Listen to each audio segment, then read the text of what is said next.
Well, here we are for session 7, so we're almost at the end of this series of 8 lessons, but also this series of 8 video resources to help younger members of our faith community prepare for admission to Holy Communion.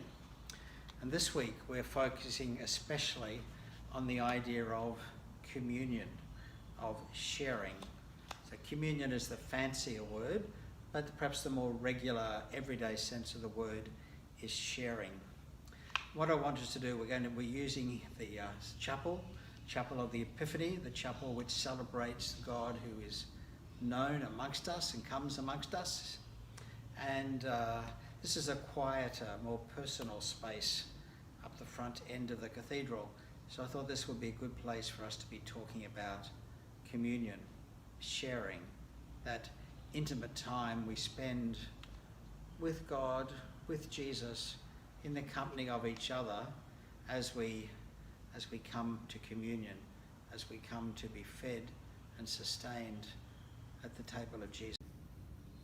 As we think about the significance of Eucharist, I invite you to particularly notice this lovely Holy Communion set which I brought back from Israel. You'll notice that the beautiful plate is celebrating the miracle of the feeding of the 5,000 with the 5 loaves and the 2 fish. And those symbols are represented in the plate, the pattern, but they're also represented on the front of the chalice or the cup. This is a mosaic design which comes from a particular local church on the Sea of Galilee at a place called Taberah, which is the traditional site for the feeding of the 5,000 miracle. What I'm inviting us to do at this point is to think about the significance of the time when we've finished our Thanksgiving prayer and we're actually coming to the altar, coming to the table of Jesus, coming to put out our hand to receive the bread, to reach out our hand to take hold of the cup.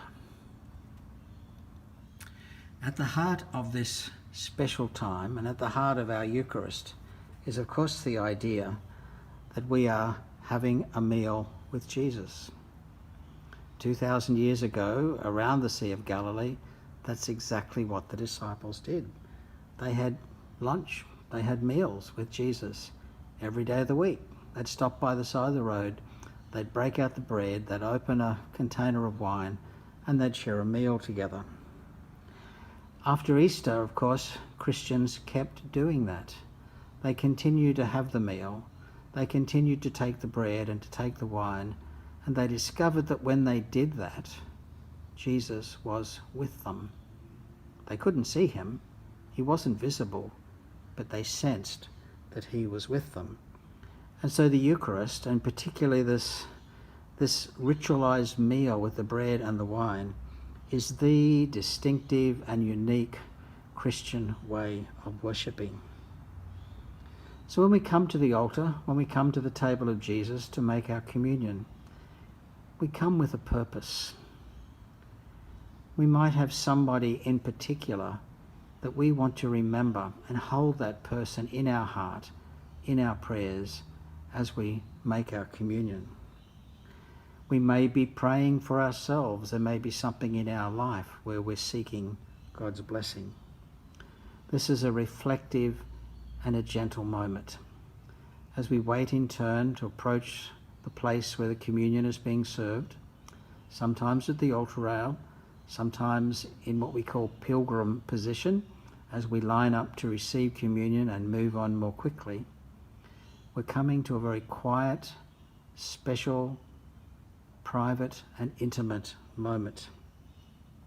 It's a holy time, it's an intimate time, and the best thing we can do as we prepare for that is to come with a plan. Come with some idea of how we want to use this quiet moment. There might be gentle music playing in the background, the choir might be singing a communion anthem, or it may just be quiet. It may just be silence.